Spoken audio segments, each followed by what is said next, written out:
तुलसी जी का यदि स्पर्श हो जाता है, तुलसी जी का नाम कीर्तन किया जाता है, तुलसी जी को प्रणाम किया जाता है, तुलसी जी का वृक्ष लगाया जाता है, तुलसी जी को जल अर्पित किया जाता है और तुलसी दल से नित्य भगवत सेवा की जाए, बहुत जल्दी श्री कृष्ण प्रसन्न हो जाते हैं।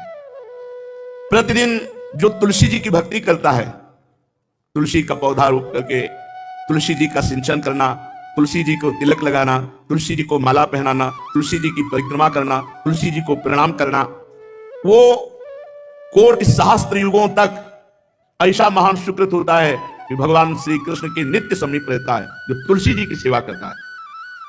जब तक मनुष्य की लगाई हुई तुलसी की शाखा प्रशाखा बीज पुष्प सुंदर दल से तुलसी जी सुशोभित होती है, तब तक हजारों कल्पों में श्री हरिधाम में रहते हुए उसका कभी पुण्य नष्ट नहीं होता। जैसे एक दिन 1000 कल्प, 2 दिन 2000 कल्प वो भगवान के नित्य धाम में महान सुकृत के बल से भगवत धाम में रहेगा, जो तुलसी जी का पक्का मान लीजिए। जब स्वयं सिंह से तो तुलसी जी रोपण करके तुलसी जी का वन लगाया और रोज नवीन नवीन मंजरी तुलसी दल लेकर प्रभु के चरणों में, कहीं ना कहीं तुलसी जी की कृपा हुई। वृंदावन, ये वृंदाधिष्ठात्री देवी वृंदावन के हैं, इनकी कृपा के बिना जो मनुष्य तुलसी दल से श्री हरि की पूजा करता है, कोई भी पाप उसका स्पर्श नहीं कर सकता। पूर्व में किया हुआ कोई भी पाप उसको दंड नहीं मिलेगा, जो तुलसी जी की आराधना नित्य करता है। अब इतना जल भी न चढ़ा दे, मार पुण्य हो जाए और तुलसी जी अंतर ध्यान अनुकूल जल, जैसे मान लो गमले पे हैं तो इतना बड़ा तांबे का रोज उससे अब भर के लोटा चढ़ा दोगे 2-4 दिन में अंतर ध्यान हो जाएंगे तुलसी जी। बहुत विवेक से जरूरत है, मतलब भारी पुण्य होगा। अब इतना बड़ा लोटा रोज जल चढ़ाओगे तो 2-4 दिन में पीली होकर अंतर ध्यान हो जाएंगे। इतना जल, अनुकूल जल चाहिए, एक तांबे का छोटा सा डाल, रोज डालो, उसमें कोई फर्क नहीं। और गमला उठाकर धूप में विराजमान करो। सेवा का मतलब क्या है? जो तुलसी जी को जल अर्पित करके तुलसी जी की सेवा करता है, हरि चिंतन करता है, कभी कोई पाप उसका स्पर्श नहीं कर सकता। 100 भार सोना, 400 भार चांदी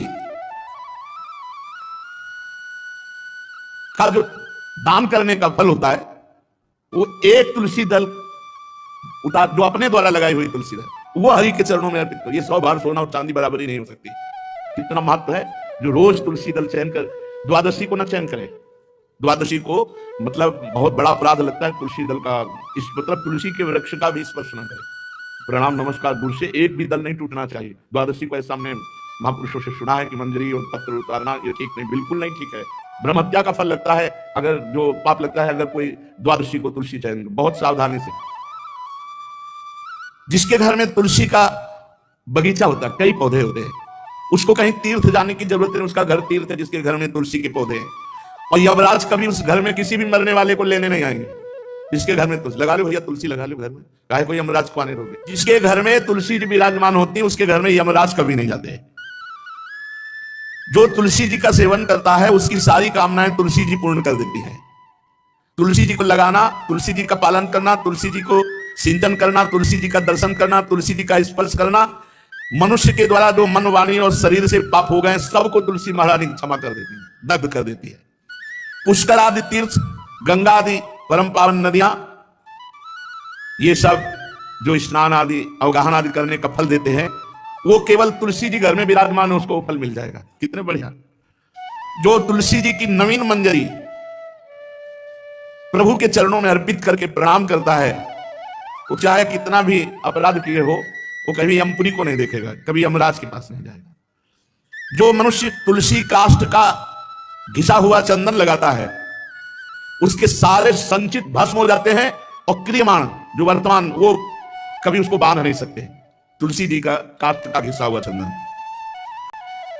जिसके घर में तुलसी की छाया होती है वहां पितरों को अपने आप कल्याण प्राप्त हो जाता है। जो श्राद्ध करने से लाभ मिलता है पितरों को, घर में तुलसी लगा के जो तुलसी की छाया बड़ा पितरों को तृप्ति मिलती है।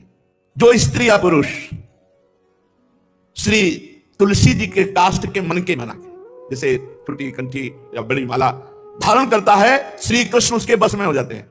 यह है तुलसी जी की महिमा। परम सुहाग श्री कृष्ण मिल जाते हैं। और कौन सी भी हमें उपलब्धि चाहिए, तुलसी जी का सेवन करने से श्री कृष्ण बस में हो जाते हैं। जो तुलसी की माला से नाम जप करता है, काउंटर वाली बात तो स्मृति के लिए भाई है, हम निषेध नहीं करते, नहीं भक्तों के भजन बंद हो जाएंगे, पर हम इतनी महिमा जरूर बता देते हैं कि तुलसी माला से जो नाम जप किया जाता है उससे आध्यात्मिक सिद्धि बहुत जल्दी होती है। गुरुदेव भगवान कहते जो अंगुलियों से रगड़ होती है मनका से, उसमें आध्यात्मिक ऊर्जा शक्ति तुलसी माला से। प्लास्टिक पर भाई करो, निषेध नहीं करने, बंद हो जाएगा वो भी राधा राधा कहना, वो हमें बंद नहीं करना। हम कह रहे तुम जैसे बने वैसे करो, लेकिन माला का बहुत बड़ा प्रभाव है। तुलसी परम पवित्र भगवान श्री हरि की प्रिया, और उनके काष्ठ को जब हम ऐसे ऐसे नाम के साथ तो विशेष ऊर्जा शक्ति, आध्यात्मिक शक्ति हमें जागृत होती है। हो सके जिनको ऐसा बन सके तो छोटी एक वो आती है सुमिरनी, उसको रख लो अपनी जेब में, रख लो, उससे करो। और नहीं भैया तुम इसी से करो, नाम जप करो, भाव को भाव ना खालो सो, नाम जपत मंगल दिस दसो। सुंदर सुंदर तुलसी जी के वृक्षों के समीप बैठ करके जो अनुष्ठान किया जाए वो बहुत लाभदायक। श्रीमद् भागवत का, गोपाल सहस्त्र नाम का कोई भी पाठ तुलसी जी के समीप विराजमान करके किया जाए। आचार्य को बुला करके तुलसी पूजन करना चाहिए, विविध प्रकार के अनुष्ठान, अरे तभी तो सब मंगल होता है।